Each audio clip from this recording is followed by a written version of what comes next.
Today, the head of the Texas foster care system admitted failing hundreds of kids, many of them living in state office buildings and hotels. Those comments came in a hearing in front of a federal judge, the latest development in a decades-long lawsuit against the state of Texas over treatment of children in the system.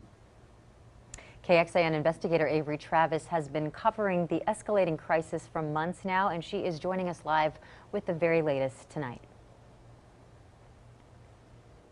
Judge Janice Jack took the argument outside the courtroom and instead is asking for help from behind these doors. She told the Department of Family and Protective Services she is done fining and sanctioning them. Instead, she is calling on the most powerful elected official in the state, that's Governor Greg Abbott, for his blessing as they try to come up with better solutions.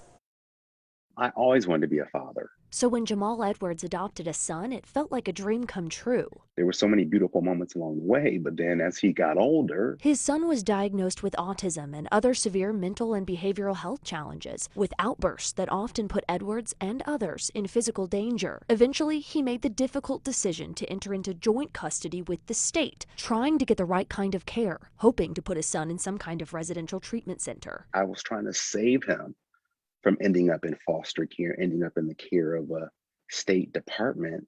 And then that's where I end up anyway to ask for help. And even they would not help me.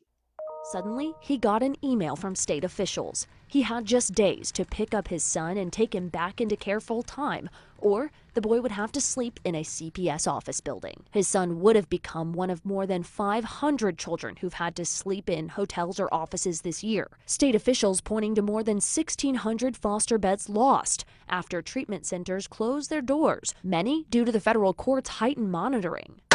The judge scolded state officials for trying to shift blame onto the lawsuit, COVID, and even the kids themselves for the crisis, reminding them those facilities were closed because they were not safe.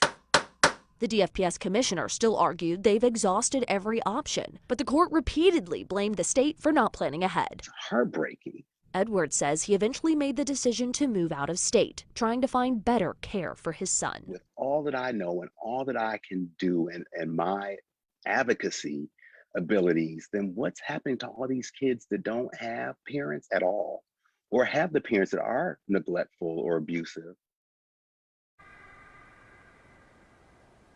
The commissioner of that agency did acknowledge the need to bridge the gap between psychological hospitals and actually those residential treatment facilities and centers to help care for those high-risk kids. More often than not, those are teenagers. Now, the judge says she wants all the parties in this case to sit down and come up with a more workable solution, and she specifically directed the state's attorneys to get the governor's blessing. For now, reporting live from the Capitol, Avery Travis, KXAN News. We appreciate you staying on top of it. Thank you, Avery. Well, keep in mind, this is separate from the ongoing state case against the Texas foster care system in Travis County. We told you last week how a district court judge called on DFPS to create a task force. That judge fined officials for placing children in offices to sleep instead of in homes. The judge wants the money from the fines to start a task force here in Central Texas, and the deadline to have the task force running is by the end of this month. As of early last month, the DFPS showed close to 15,000 children in their care, and of those, the most were newborns to age 2. Ages 14 to 17 was the next largest group, and of those children, Hispanics make up the most with nearly 6,000. That's followed by Anglos and then African Americans. You can see more of the data breakdown with this story right now at KXAN.com.